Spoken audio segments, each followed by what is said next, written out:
दोस्तों, आज की वीडियो में हम लेके आए हैं भारतीय राज्य व्यवस्था से संबंधित उद्देशिका से संबंधित महत्वपूर्ण प्रश्नों को। तो आइए देखते हैं आज का प्रश्न। निम्नलिखित अवतरण में रिक्त स्थान पर होगा।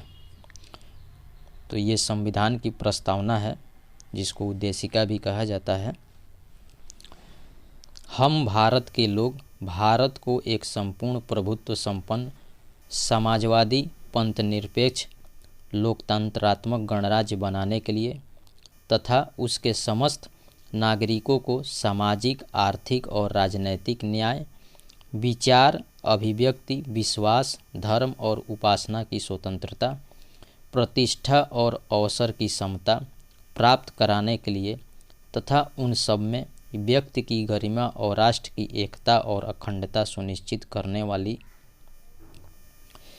बंधुता बढ़ाने के लिए दृढ़ संकल्प होकर अपनी इस संविधान सभा में आज 26 नवंबर 1949 को एतत् द्वारा इस संविधान को अंगीकृत, अधिनियमित और आत्मार्पित करते हैं।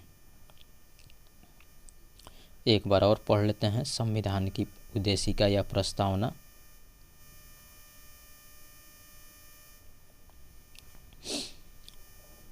हम भारत के लोग भारत को एक संपूर्ण प्रभुत्व संपन्न समाजवादी पंथनिरपेक्ष लोकतंत्रात्मक गणराज्य बनाने के लिए तथा उसके समस्त नागरिकों को सामाजिक, आर्थिक और राजनैतिक न्याय, विचार, अभिव्यक्ति, विश्वास, धर्म और उपासना की स्वतंत्रता, प्रतिष्ठा और अवसर की समता प्राप्त कराने के लिए तथा उन सब में व्यक्ति की गरिमा और राष्ट्र की एकता और अखंडता सुनिश्चित करने वाली बंधुता बढ़ाने के लिए दृढ़ संकल्प होकर अपनी इस संविधान सभा में आज 26 नवंबर 1949 को एतत् द्वारा इस संविधान को अंगीकृत, अधिनियमित और आत्मार्पित करते हैं।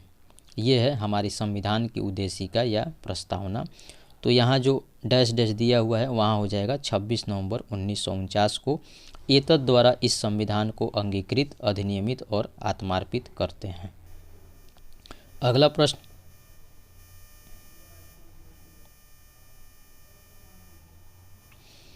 भारत के संविधान में 3 प्रकार का न्याय, 5 प्रकार की स्वतंत्रता, 2 प्रकार की समानता एवं 1 प्रकार की भ्रातृत्व का उल्लेख किया गया है। कहाँ पे? प्रस्तावना में। भारतीय संविधान की प्रस्तावना में 3 प्रकार के न्याय, 5 प्रकार की स्वतंत्रता, 2 प्रकार की समानता एवं 1 प्रकार की भ्रातृत्व का उल्लेख किया गया है। अगला प्रश्न, भारत के संविधान के निर्माताओं का मत प्रतिबिंबित होता है। कहाँ पे? उद्देशिका या प्रस्तावना में। प्रस्तावना को उद्देशिका भी कहा जाता है। भारत के संविधान के निर्माताओं का मत प्रतिबिंबित होता है संविधान की प्रस्तावना में। अगला प्रश्न,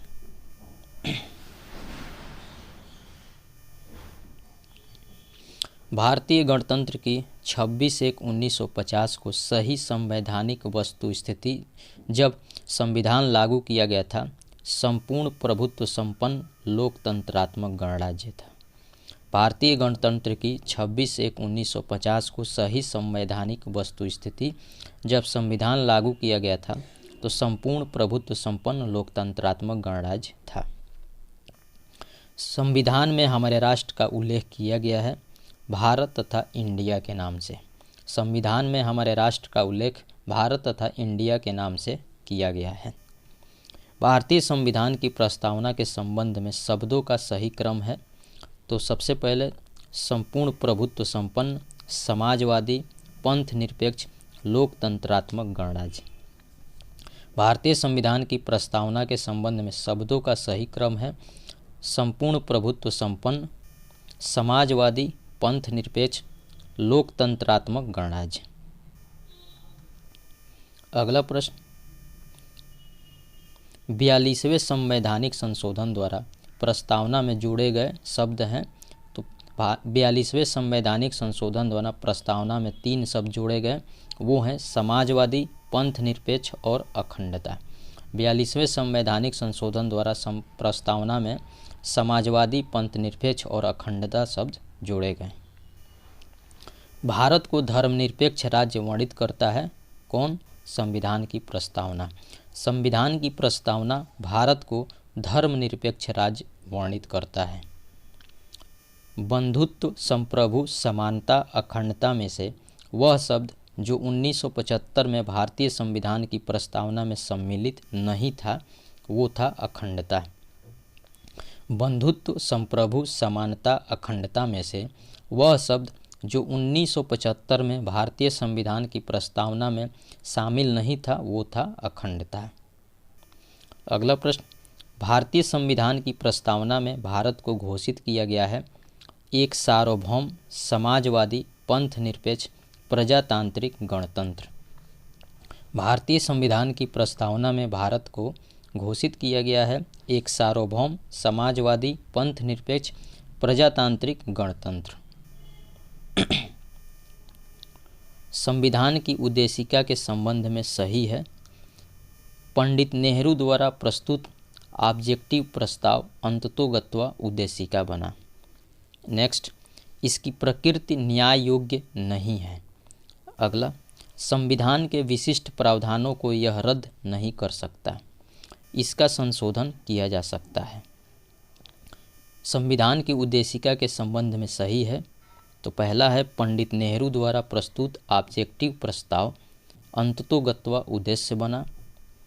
दूसरा है इसकी प्रकृति न्याय योग्य नहीं है। तीसरा, संविधान के विशिष्ट प्रावधानों को यह रद्द नहीं कर सकता। चौथा, इसका संशोधन किया जा सकता है। अगला प्रश्न, संविधान की प्रस्तावना का विधिक स्वरूप क्या है? तो यह लागू नहीं किया जा सकता है। संविधान की प्रस्तावना का विधिक स्वरूप क्या है? तो यह लागू नहीं किया जा सकता है। अगला प्रश्न,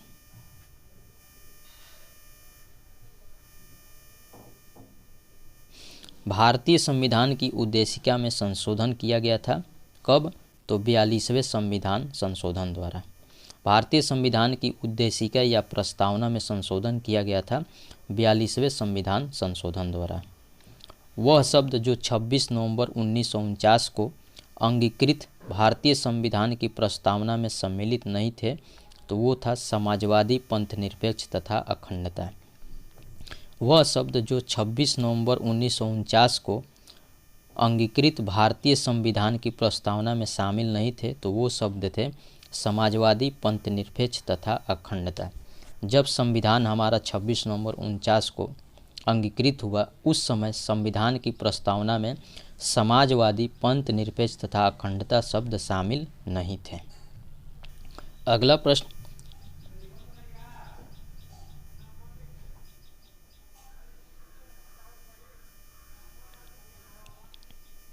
भारत के संविधान के आमुख का लक्ष्य उसके सभी नागरिकों के लिए सुनिश्चित करना है सामाजिक तथा आर्थिक न्याय, विचार तथा अभिव्यक्ति की स्वतंत्रता, अवसर की समानता तथा व्यक्ति की प्रतिष्ठा।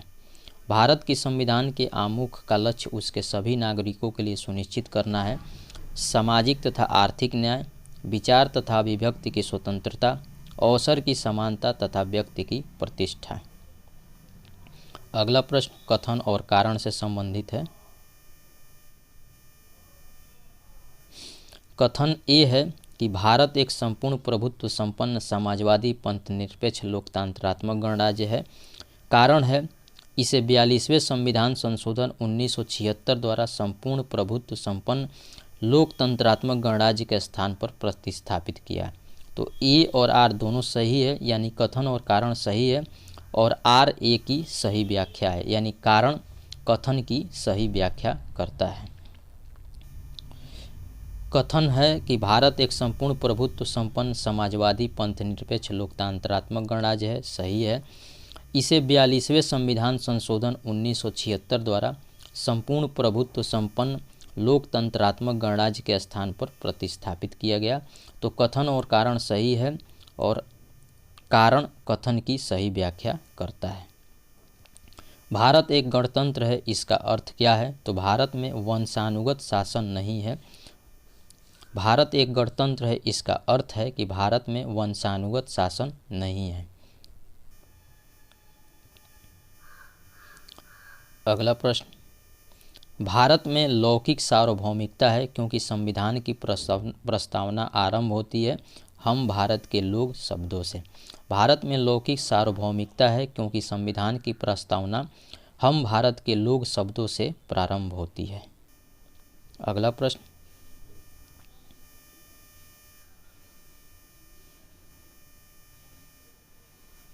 हम भारत के लोग शब्दों का प्रयोग भारतीय संविधान में किया गया संविधान की प्रस्तावना में। हम भारत के लोग शब्दों का प्रयोग संविधान की प्रस्तावना में प्रयोग किया गया है। सभी व्यक्ति पूर्णतः और समान रूप से मानव है, यह सिद्धांत जाना जाता है सार्वभौमिकतावाद में।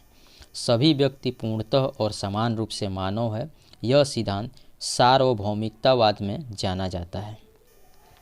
भारत के संदर्भ में धर्मनिरपेक्ष शब्द का सही अर्थ क्या है? तो भारत में राज्य का कोई धर्म नहीं है। भारत के संदर्भ में धर्मनिरपेक्ष शब्द का सही भाव क्या है? तो भारत में राज्य का कोई धर्म नहीं है। संप्रभुता, लोकतंत्रात्मक, पंथ निरपेक्ष और संघीय में से वह शब्द जो भारतीय संविधान की प्रस्तावना में उल्लेखित नहीं है तो वो है संघीय। संप्रभुता, लोकतंत्रात्मक, पंथ निरपेक्ष और संघीय में से वह शब्द जो भारतीय संविधान की प्रस्तावना में उल्लेखित नहीं है तो वो है संघीय।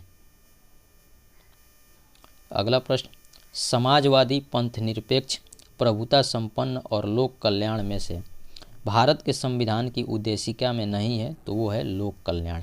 लोक कल्याण भारत की उद्देशिका में नहीं है। भारतीय संविधान की प्रस्तावना में वर्णन नहीं है आर्थिक स्वतंत्रता का। भारतीय संविधान की प्रस्तावना में आर्थिक स्वतंत्रता का वर्णन नहीं है। भारतीय संविधान की प्रस्तावना में उल्लिखित नहीं है धार्मिक न्याय। भारतीय संविधान की प्रस्तावना में धार्मिक न्याय उल्लेख नहीं है। अगला, संविधान की प्रस्तावना के बारे में सत्य कथन है। तो समाजवादी, पंथ निरपेक्ष शब्द 1950 में लागू संविधान के अंग नहीं थे। ये शब्द 42वें संविधान संशोधन 1976 द्वारा जोड़े गए। समाजवादी, पंथ निरपेक्ष शब्द 1950 में लागू संविधान के अंग नहीं थे। ये शब्द 42वें संविधान संशोधन 1976 द्वारा संविधान की प्रस्तावना में जोड़े गए। संविधान का वह भाग जो उसकी आत्मा कहलाता है तो उद्देशिका संविधान का आत्मा कहलाता है। और B.R. अम्बेडकर के अनुसार और डॉक्टर भीमराव अम्बेडकर के अनुसार अगर पूछे कि संविधान की आत्मा क्या है तो वो है संवैधानिक उपचार के अधिकार, जो अनुच्छेद 32 को कहा गया है। संविधान का वह भाग जो उसकी आत्मा कहलाता है तो वो उद्देशिका है, यानी प्रस्तावना को संविधान की आत्मा कहलाता है। अगर B.R. अम्बेडकर के अनुसार पूछे तो वो है अनुच्छेद 32, जिसमें संवैधानिक उपचारों के अधिकारों की बात की गई है। अगला प्रश्न, भारतीय संविधान की प्रस्तावना को हमारे संप्रभु प्रजातांत्रिक गणतंत्र की जन्म कुंडली कहा किसने? K.M. मुंशी ने। भारतीय संविधान की प्रस्तावना को हमारे संप्रभु प्रजातांत्रिक गणतंत्र की जन्म कुंडली किसने कहा? तो वो थे K.M. मुंशी। संविधान को एक पवित्र दस्तावेज कहा है तो B.R. अम्बेडकर ने। B.R. अम्बेडकर ने संविधान को एक पवित्र दस्तावेज कहा है।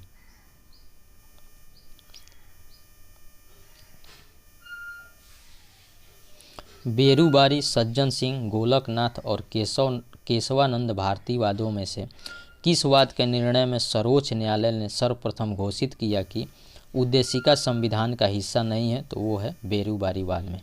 बेरूबारीवाद में सर्वोच्च न्यायालय ने सर्वप्रथम घोषित किया कि उद्देशिका संविधान का हिस्सा नहीं है। अगला प्रश्न,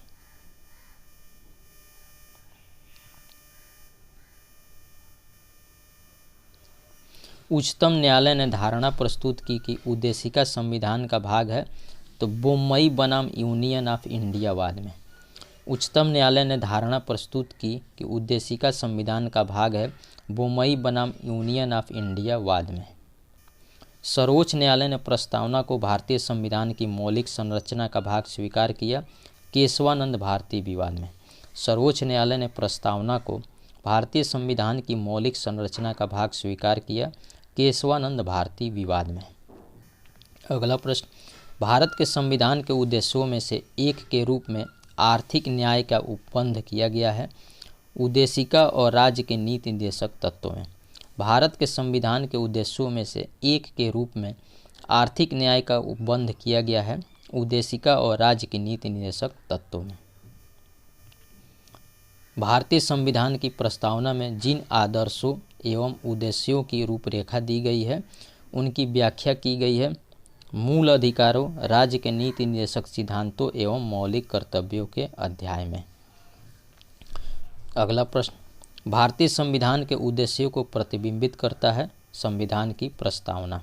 भारतीय संविधान के उद्देश्यों को प्रतिबिंबित करता है संविधान की प्रस्तावना। भारत के संविधान की उद्देशिका में व्यवस्था की गई है 3 प्रकार के न्याय की। भारत के संविधान की उद्देशिका में 3 प्रकार के न्याय की व्यवस्था की गई है। अगला प्रश्न, भारतीय संविधान की प्रस्तावना में इसके सभी नागरिकों को प्रदान करने की व्यवस्था की गई है सामाजिक, आर्थिक और राजनैतिक न्याय। भारतीय संविधान की प्रस्तावना में इसके सभी नागरिकों को सामाजिक, आर्थिक और राजनैतिक न्याय की व्यवस्था की गई है।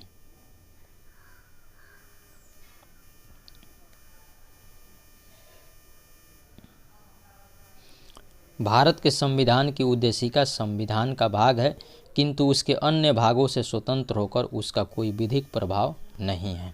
भारत के संविधान की उद्देशिका संविधान का भाग है किंतु उसके अन्य भागों से स्वतंत्र होकर उसका कोई विधिक प्रभाव नहीं है। संविधान में दिए गए आमुख के संदर्भ में सही कथन है तो न्यायालय में लागू नहीं होता है, महत्वपूर्ण है और उसकी उपयोगिता है, शासन करने के उद्देश्यों को उल्लेखित करता है, संविधान के कानूनी अर्थ निर्णय में सहायता करता है। संविधान में दिए गए आमुख के संदर्भ में सही कथन है तो यह न्यायालय में लागू नहीं होता है, यह महत्वपूर्ण है और उसकी उपयोगिता है, यह शासन करने के उद्देश्यों को उल्लेखित करता है, संविधान के कानूनी